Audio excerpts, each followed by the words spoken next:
চলো আজ তোমাদের খোঁজ দিই সাউথ কলকাতার একটা ভালো মোমো জয়েন্টে। যদিও যারা সাউথ কলকাতায় থাকো আশা করি তাদের কাছে এটা খুব একটা নতুন জায়গা নয়, কিন্তু আমি যেহেতু প্রথমবার গেলাম তাই আমার কাছে এটা অবশ্যই নতুন বলবো।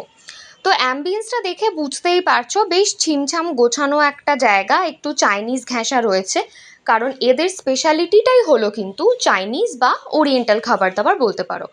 তো আমরা যেহেতু দুপুরবেলা গিয়েছিলাম, প্রচণ্ড খিদে পেয়ে গিয়েছিল, তাই যে ওয়েটার ছিল ওনার কাছ থেকে আমরা শুনে যেটা তাড়াতাড়ি হবে সেটাই অর্ডার করেছিলাম।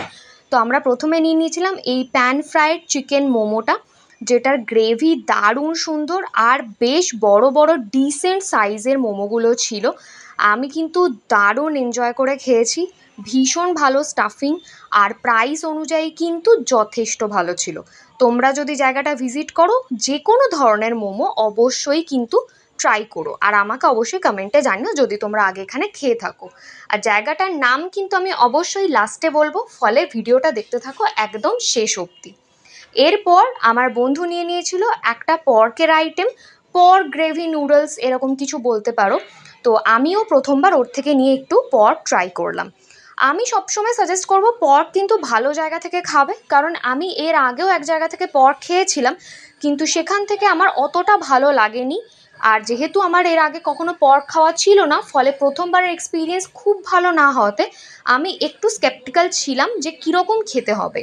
But I must tell you, এই জায়গা থেকে পর্ক খেয়ে কিন্তু আমি দারুণ ফ্ল্যাট হয়ে গেছি, ভীষণ ভালো খাবার পাওয়া যায়। ফলে তোমরা যদি কেউ এই জায়গাটায় গিয়ে থাকো পর্কের আইটেম নিঃসন্দেহে ট্রাই করতে পারো। আর এই স্যুপটা প্লাস নুডলস, পর্ক, সমস্ত সবজি প্রচুর পরিমাণে দেওয়া ছিল। দেখে বুঝতেই পারছো একটা লোক যদি একা প্রপারলি এটা খেতে পারে তার কিন্তু লাঞ্চ বা ডিনারে আর কিচ্ছু খাওয়ার দরকার পড়বে না, এতই ভালো কোয়ান্টিটি এদের দেওয়া ছিল। আর এরপর একটা নিয়ে নিয়েছিলাম ক্যান্টোনি স্টাইল চিকেন নুডলস, যেটাতে কিন্তু চিকেন, এগ, সবজি সমস্তটা ভর্তি ছিল, বা যেটাকে আমাদের চলতি কথায় গ্রেভি নুডলস আমরা বলে থাকি, সেটা আমি নিয়েছিলাম। কিন্তু সেম এখানেও একই কথা বলবো, এত পরিমাণ কোয়ান্টিটি ছিল যে একা লোকের পক্ষে ফিনিশ করা কিন্তু যথেষ্ট মুশকিল। তাই আগেই তোমাদের সাবধানবাণী দিচ্ছি, যদি কেউ এখানে খেতে যাও তাহলে অবশ্যই 3-4 জন বন্ধুবান্ধব বা ফ্যামিলির সাথে যেও। আর এদের প্রাইস অনুযায়ী প্রত্যেকটা খাবারের কোয়ালিটি এবং কোয়ান্টিটি দুটোই কিন্তু মারাত্মক লেভেলের।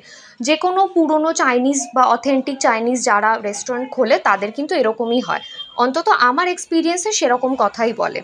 তো আজকের ভিডিওটা এই পর্যন্তই, লাস্টে সবাই নামটা দেখে নিও কোথাকার খেয়েছিলাম আর কোথাকার এত প্রশংসা করছি। আশা করব তোমরা লাইক কমেন্ট শেয়ার করে দেবে অবশ্যই, আর সাবস্ক্রাইব করা না থাকলে চ্যানেলটা অবশ্যই সাবস্ক্রাইব করো। আজকের মতো টাটা।